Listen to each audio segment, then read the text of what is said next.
good morning to you. Welcome to Asake Online. My name is Zenzele Ndebele, and this is the Breakfast Club, a show where we talk about service delivery and many other issues that are happening. And today in our program, we'll be talking about service delivery. And our guest is Councillor Felix Mhaka, who is the councillor for Ward 5. For those who don't know, Ward 5 includes suburbs like Hillside, Benside, Morningside, Hillcrest, Bradfield, Green Hill, Famona, Four Wings, Ilona, Hillside South. Those are the suburbs that make up Ward 5. And we'll be talking to Councillor Mhaka, who has been the councillor for the last 5 years, to say what are some of his successes and some of his, maybe what he considers failure. And to start the program, I would like to ask him, joining or going to council, what were some of your expectations and what did you find? I was expecting to change a lot in terms of my ward. But I think I've done much more beyond what I expected. Yeah, you get there to council in 2018. Yes. What you found out, is it what you expected? The way people work, the way business is conducted? That's a big no. I never expected that we are going to meet such challenges in terms of the implementation on the ground. Yes, we'll be having our own hopes in terms of trying to deliver. But then because of certain challenges in terms of trying to implement on service delivery, then those were the big challenges when I came in. Usually, Tina, as residents, Singapore councillor, we think that all our problems have been solved. Yes. As a councillor, do you think if people tell you that the problem, your local, you road, do you, when you take the issue to council, Yes. do you feel like they respond as fast as possible, or you discover, after all, I thought I had power, but I don't? Yeah, in terms of the response, well, most of the time you are given a positive response in terms of the communication. But when it comes to the implementation, that's where the delay becomes. Then, as a councillor, you will be a little bit being overstretched in terms of trying to keep on getting in touch with the same people, same person, to bring them on board, to go and try to implement. And I think that was a major challenge, because definitely they will be giving also their own side of story in terms of the bringing in the issue of resources. So that alone breaks your heart in terms of trying to make sure that you do the best for your people. But would you say as councillors you have the power to implement, some of the things that you guys promised during elections? Yes, we do have the power, but also our powers are limited. We work while our hands are tied, since you need to understand also that the central government will be at our back. And there are certain arms of the government which come into effect, and they also restrict the moves which the councillors will be intending to do. I would say probably in your last 5 years as a councillor, what would you say are some of your achievements? When I went in as a resident of Ward 5, I looked at the challenges which we were facing. First, it was the issue of sewer, the issue of street lights, the issue of roads, and the issue of water. On sewer, we had our major challenge which we had, it was along Hillside going to Moray. That line used to be blocked every now and then. That was the first project which I came in with.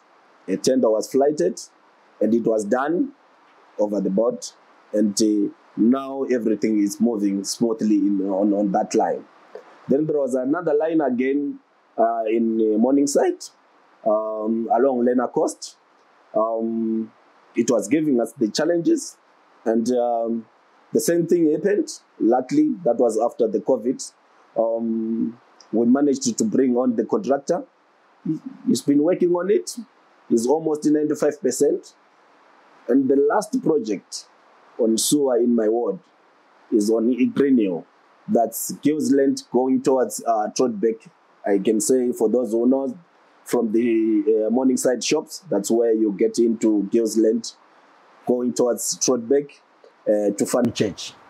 That's the last line, which after this contractor, I think is finishing next week, the Morningside one, he's going to come and deal with that area. And after that area, I'm telling you, Ward 5 in terms of sewer, we are done. And I'm happy about that achievement. We have done through certain challenges, as you know, that almost 2 years of our term was gone through the COVID issue and things like that. We didn't have enough chance in terms of trying to make sure that we are on the ground because of the lockdowns. But so far, so good. In terms of sewer, I think we are done. And I know as I'm going out, we won't have sewer challenges. Whoever is going to come to Ward 5 won't be looking at the sewer systems. You will be maybe facing on other challenges which we are having. You mentioned the issue of street lights. Yes. And, you know, Ward 5 is one of those areas where most of the areas don't have street lights. Yes. How is that gone? Yeah, Zenzele, what I find out when I was in the council is that sometimes to deliver, you start somewhere.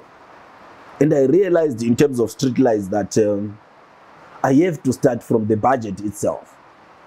What I realized is that every time when we did our budgets, on street lighting, we were given only 1%. I pushed for that to have at least, I managed to get on 3%. I didn't end up there. We went, remember when we did about the 2022 budget consultation, we had almost, for those who attended, we had about 3 agendas, which was budget review, the budget itself, and then the devolution.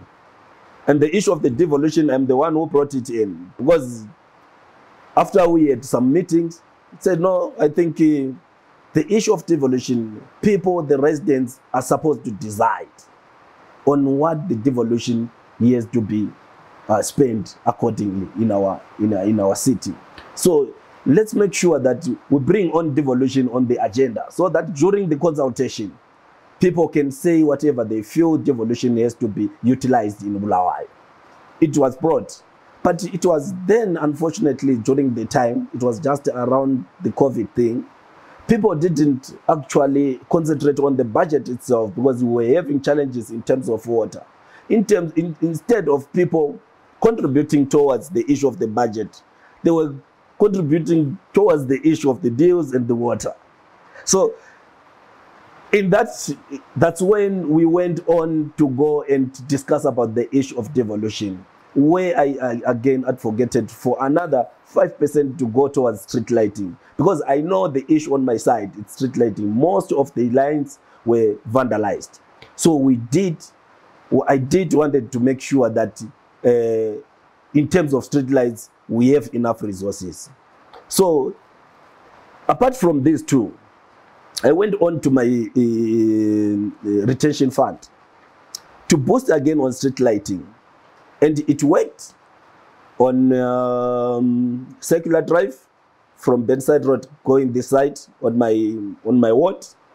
It worked on Sisu Avenue going up to Morningside, connecting to Housewater. It has been servicing Hillcrest. It has done most of the streets from Tam, Hampshire, to the shops, hillside shops, and coming to, I think we have got some few streets which we need to cover, but the material was bought, and I'm happy about that. Main challenge which we were facing is in terms of street lights. I only discovered that we have got only one vehicle which was servicing Bulawayo. But how could we manage, while we have got so many streets in my area?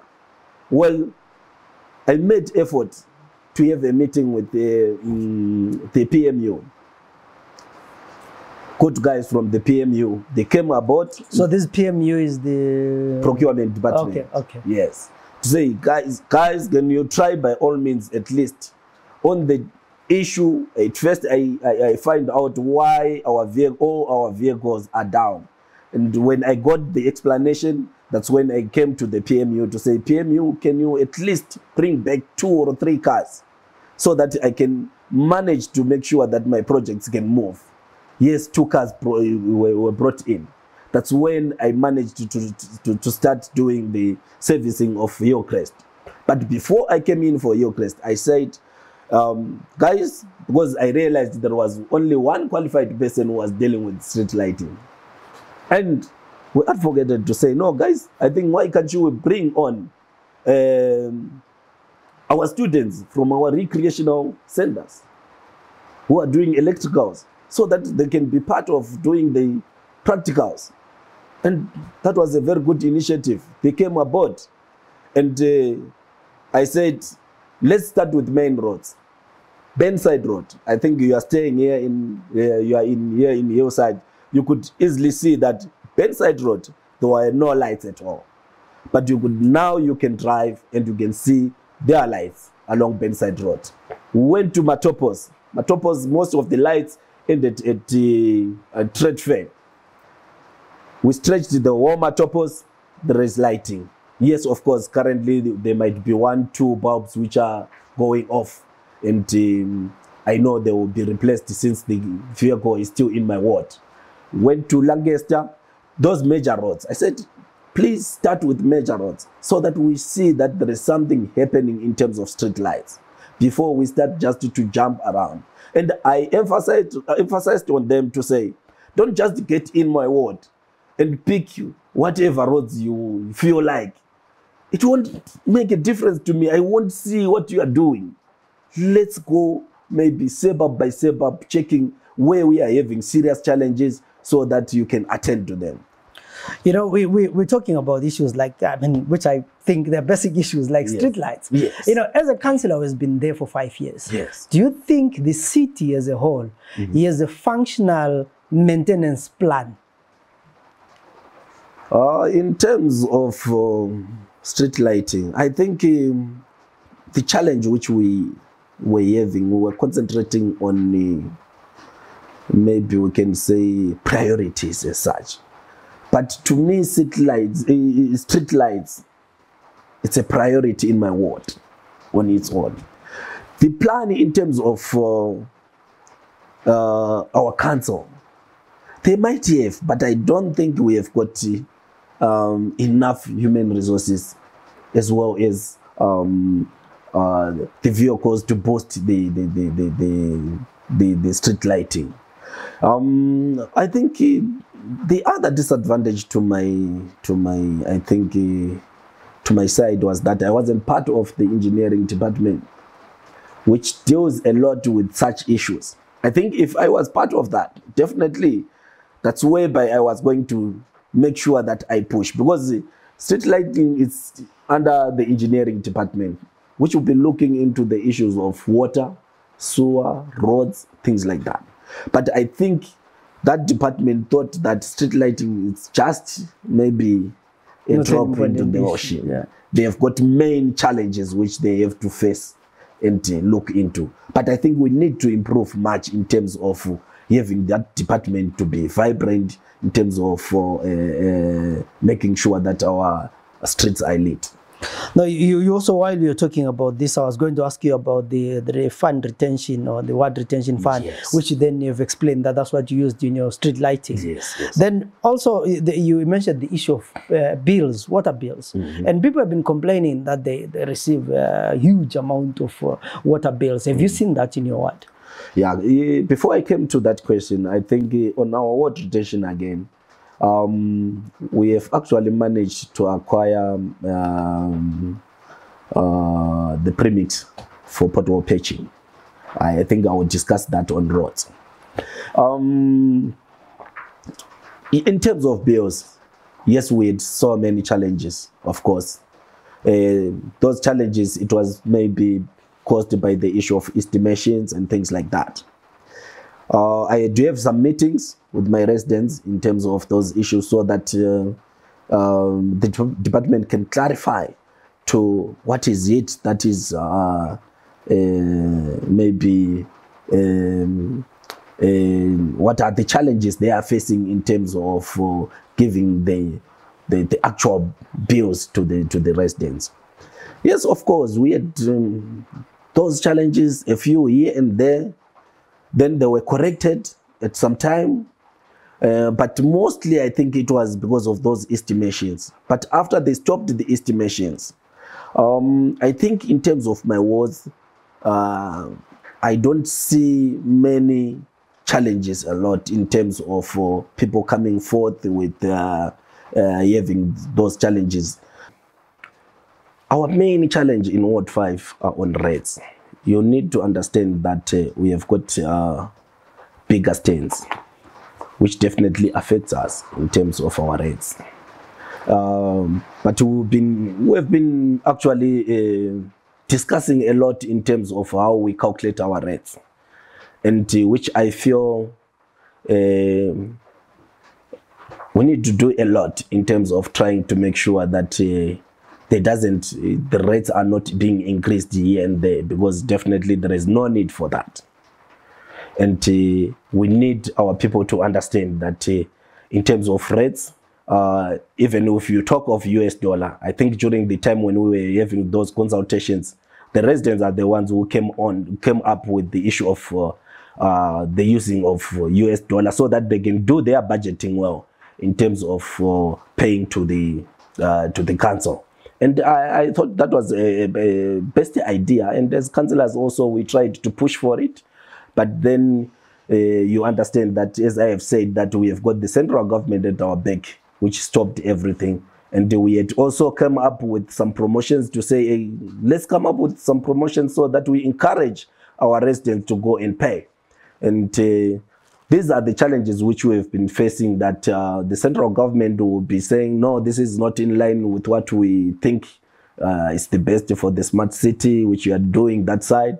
But I think Bulawayo, only the residents, only the people of Bulawayo knows the best what they need, what is good for them, than to have most of our decisions, like even our budget, has to be approved in Harare with someone who doesn't know how we are operating here in Bulawayo. Of course, there is a continuous engagement amongst ourselves, which we are usually doing, which is okay.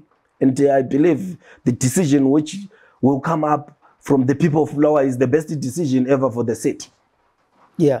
So you mentioned that one of the things that you bought with the retention fund is yes. the premix yes. for pothole patching. Tell us about that. Yeah, I actually we requested this long back, but due to the fact that there was this program which had started, the ERRP for the government, which was a bit controversial. Since you understand, when they launched this through the Ministry of Transport, it had no funding at all. But its funding was going to come from other arms. You understand? So we tend to believe that in ERRP, we had nothing to say. So this is the emergency road repairs program. Yeah. We had nothing with nothing to say upon it. Then there are roads which were picked by the government to say these are the roads which are going to service. So as council, you're not supposed to touch, you're not supposed to do anything or even repair them. One of them is Matopos 2030. You could hardly drive along Matopos. We tried to engage in first time with our departments, and they were all saying, no, we were told we are not supposed to do any maintenance in such roads, until we had to go to a full council to make a resolution. Say, no, but we can't continue like this. And then the first step was to say, okay, let's have a temporary measure, bring in sand to cover those bottles. No, we couldn't do that. Yes, of course we did, but it was a dangerous move. I said, no, but we can't continue with the sand in our area. Definitely we'll be changing our roads, downgrading our roads. We can't continue with the sand. We need to make sure that we use tar in terms of pothole patching. Yeah, it was a very big struggle, and to the extent that lastly we managed to win the battle, and we have pothole patched Matopos, and we are doing other roads, and I was mainly focused on major roads in my wards before we get into the street roads. Maybe I'll follow up on these two issues of the issue of sand. Yes. I mean, when council, where council is taking the sand, you are definitely digging and causing environmental degradation. And does council consider that? Yes, of course, we do have to consider such things, and it's only that I'm not aware exactly where they get the sand. But we work hand in hand with Emma, especially when we are dealing with the issue of the environment, so that if there is anything which we need to do in the near future, definitely we do it correctly than just to destroy the environment. Then I was just admiring at Matopos a week ago because it had been patched. But we're driving there this morning, potholes are back. So is it how the patching is done, or the premix is not really a permanent solution? Actually, I think the method which was used in Matopos, we were using the jet patcher. The jet patcher, it doesn't compact the potholes, but there is a new system which was brought, which we saw, which have been, it was a trial run actually, which have been done by this other company. I'm not sure the name of the company, but I saw it along that's a Kami Road. I think that's the best way of doing pothole patching. You don't need to leave those small or big heaps in the road. They compact, they cut the potholes, make sure that they clean them, they put the base, their base is very strong. Make sure that when they compact and put the premix, you will see that the road will be very solid, and you won't see any potholes again. And I've requested to say I do need that company at least to work in my ward, so that we do a permanent thing. Yeah, because it's like every rain. I mean, if it rains today, right now, I have to make sure that I call the department to say back in Matopos, because there are already potholes. Last night I was driving through Matopos. As you are saying, we have got some few potholes popping up. Yeah, and we need to close them before they become big. So, what would you say are some of the things that you hoped to achieve but you did not manage to achieve? Yeah, I think. In terms of pothole patching, I didn't manage to cover what I intended to. Especially, I've got some roads I had earmarked in Morningside from the shops, the Mosby, and one in Four Winds. I think that's the last street in Four Winds, and also in Benside. But it's only that during rain season like this, it is very difficult for them to do pothole patching, because the moment they put the premix and this tar, then the water will come and wash away, things like that, since they are not compacting and things like that. But I believe that we are going to improve. So I think your crop of councillors as a whole, well, probably that's the council where we saw a lot of divisions within council because of the MDC, the CCC, the MDC alliance. And I've often heard people saying, this council was the worst. Would you agree with them? I tend to differ there in terms of being the worst as such. I think we need to consider a lot of things which had happened. Of course, people might be complaining of the issue of water. But you need to understand, Bulawayo has grown in terms of population. And we are still using the same dams which were being used in 1980s. During that time, you will find out that the population was maybe 4 to 5 times lesser than this time.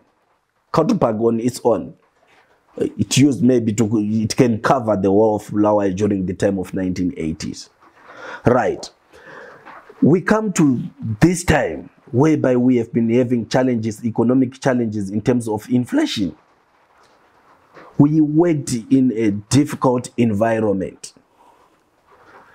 Worst part of it, most of the pipes which are still there, which are still around in terms of supplying water to the residents, they are old. And this could have been done long back, maybe in 10 years' time, to restart and make sure that we put new pipes, new systems in place. But what I feel we achieved is the effect that we managed to make sure that we put new pumps, replacing those pumps which were there in 1945, which were being erected in 1945. We have put new pumps, new systems along. If you go to one of our there by Benside, there by one of our reservoir, you can easily switch on a pump which is far there in Nema whilst you are here. Those are new systems which we have put in place to make sure that we, in terms of efficiency, we are in place. But I think we are short-charged by the government, which is supposed to bring raw water to us. People must understand that our duty as council is to make sure that we purify water and deliver it to the residents. But in terms of having the raw water, it is the duty of the central government. So we have done enough in terms of trying to make sure that we get that raw water. But we have nothing to bring into our reservoirs currently. So those are the challenges which we have been having. But in terms of what you are saying, that yes, I think you need to understand where people are working. Yes, there might be quarrels here and there, but we find each other. The most important thing which we need to understand is that we are working for Bulawayo, our wards, and it's not about personal issues. And I've been working well with all the councillors. I've no, I can say there is no any time whereby I had some challenges to deal with my colleagues. We've been working very well, and I can't blame anyone, but we tried to work as a team. Yes, of course, challenges were there, issues were being brought there, but of course, we needed to soldier on. Here we are now. Yeah, so one of the issues as we close is as councillors, you presided over the issue of Egodin. Yes. And I've asked every councillor that I've talked to that, yes, are you proud of the Egodin project as a councillor? Yeah, Egodin project, yeah, it's very unfortunate that people think that as councillors we had the final say on it. When we came in, I think the project had already started. Yes, I'm not proud of what is happening of Egodin, but what I can tell you, Zenzele, is that we need people of Bulawayo need to understand that in terms of Egodin, you can easily see it during our term. I think we tried many times to cancel the project, but we couldn't because what had happened before us in terms of contractual agreements, we couldn't pull ourselves out because definitely as a city we're going to part with millions. So right now we are in the middle of the lake and we are seeing a very tiny visible light ahead of us. And we just need to focus on going there. We can't go back because we are already in the middle of the sea. So we need to push. I think we have done that in our many meetings when we tried to cancel. And even the contractor was coming forth. That's why now he has come to reach a point whereby he has put all those shares. It was through the pressure which we were putting on him. So I think in terms of Egodin, definitely in the future, people need to be serious and consider every item, every sentence in a contractual agreement, so that we won't see ourselves in such a problem. We are having serious challenge on Egotin, but we just have to make sure that we engage the contractor, we work with him, we push him until he finish. But going back, I want to be very clear on that. That thing was it wasn't, and I think the other thing people need to understand about how we work in terms of the issue of such projects. It's not the council which finalizes on who is supposed to partake in terms of the development. But these things, we only refer about 3 names, then ZIDA will finalize. They are the arms which I was telling you to say. There are short arms which are short-charging us as councillors. Because the moment you refer 3, we will be putting maybe them 1, 2, 3, and the next thing they pick number 3. While least we know number 1 is the best. But someone in Harare decide for us here. That's where we are saying, no, we can't go on like that. That's why we even come to the issue of saying, I think we need to stop Zinara, because we can't continue. We are paying vehicle licensing every now and then. And they are not coming forth in terms of trying to make sure that they give us our monies. We are not receiving anything. Yes, they can come out and say, we have given you about 70 billion. Yes, they are coming just to cover up. They are not even giving up. That money is not coming in the coffers of Bulawayo. They will be holding it, and they will tell you that, okay, bring on the contractors, and we will pay the contractors. What do? They frustrate those contractors from Bulawayo. They don't pay them in time. And this is a major challenge which we are facing. So I think you need to understand where we're coming from. I think central government is playing a part to make sure that as councillors, we won't achieve what we want to do in Bulawayo. But I think we are trying. We are trying to push as much as our hands are being tied.